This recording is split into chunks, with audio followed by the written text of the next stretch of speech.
Hello viewers, this is Just Fake Network TV, a place where you can get the latest information about Nigerian news and out the news in details.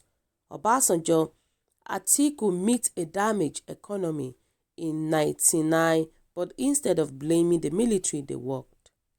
Hayatu says, a self-acclaimed public affairs commentator and firm believer in positive change, Hayatu has taken to Twitter to narrate how he believes the administration of President Olusegun Obasanjo and Atiku Abubakar worked perfectly to stabilize Nigeria's economy in 1999.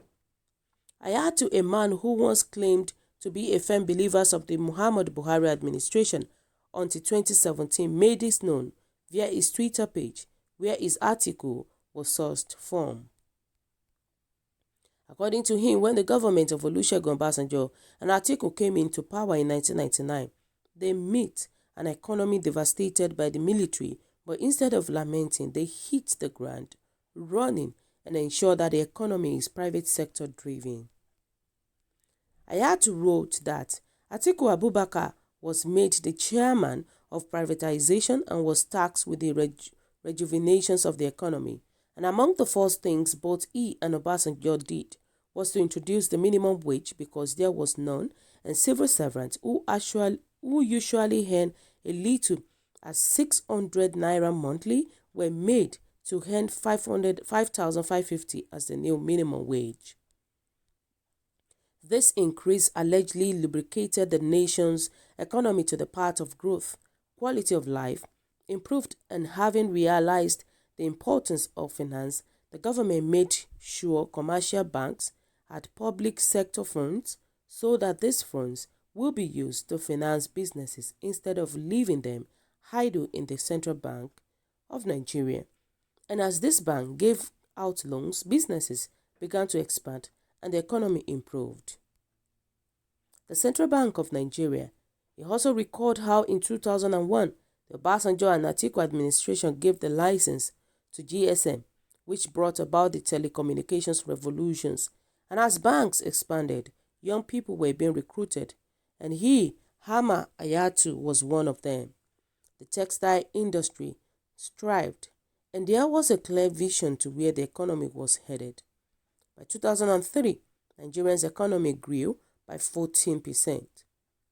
And from then until 2007, the government was able to pay off all foreign debt, build 5 power stations that are still reaping us the benefits today, and left an unprecedented $67 billion in reserves. Nigeria's local textile industry and market.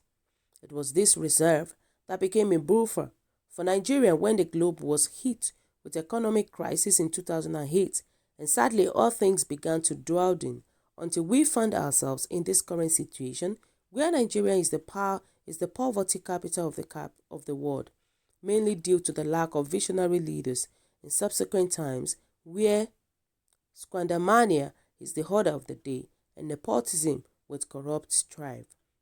Hayatu concluded this thread by saying that as we move nearer to 2023, Nigeria needs a leader that has a clear business mindset, someone with a track record in both private and public sector management.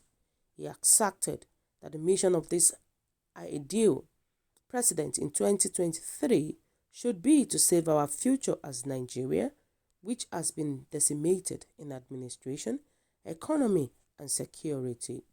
So guys, what do you think about this? What is your own take about this? People were saying that people supported what they actually said, but he forgot to mention that they make a lot of money during their time, whether we like it or not. They make a lot of money during their time. You know, as at 1999 to 2002, oil was selling at less than $25 a barrel. Till Obasanjo left, oil was not up to $45 a barrel. So the thing is that, fine, compared to the administration of Buhari to Obasanjo, there's a huge difference there. You know, a lot of things happen on the way.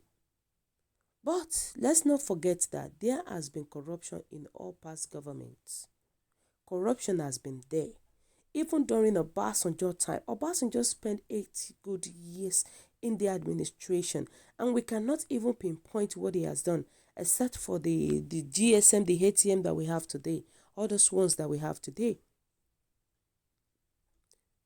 But only psychiatric patients, we want to compare the achievement of both together.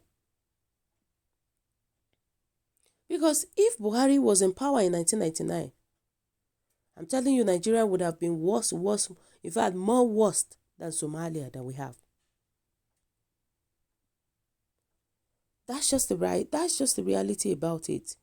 And we need to be objective about all these things that has been tabled out. Me as a particularly, I am not a politician. I'm not a one. But according to what has been said about Obasanjo's administration paid off the nation's debt, why this administration begins to borrow without impact in nation's economy, this present administration, Buhari's administration, they borrow a huge amount of money and it does not yield any positive impact in Nigerian economy.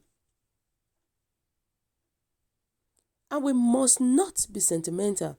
This government sent us back to Egypt, not a Canaan land. In fact, Egypt of borrowing and borrowing and borrowing. They have been borrowing money, but we cannot see what they are using the money to do. We cannot see. We cannot see what they are using the money to do. But may God help us. Fine. Just like what this guy said, that the government of Obasanjo Atiku were able to pay debt of Nigerian, laundering Nigerian damage image abroad and repositions the country. Okay, let's accept that. But upon all their debts, or everything we are talking about today, it still boils down to the fact that many of them still embezzle money. They embezzle money. That's just the reality about it. It's just that the administration of this one that we are here right now is the worst one out of the ones that we have before. So guys, what do you think about this? What is your own take? Kindly drop your comments in the comment section below. For those who subscribe, we want to say a very big thank you to you for subscribing. We'll say God bless you, and if you're yet to do so, kindly press the subscription button below. And also please don't forget to press the notification button so that whenever we upload news, you will be the first person to watch our latest news anytime, any day. Thank you so much for always being there for us at all time. Stay safe. Bye.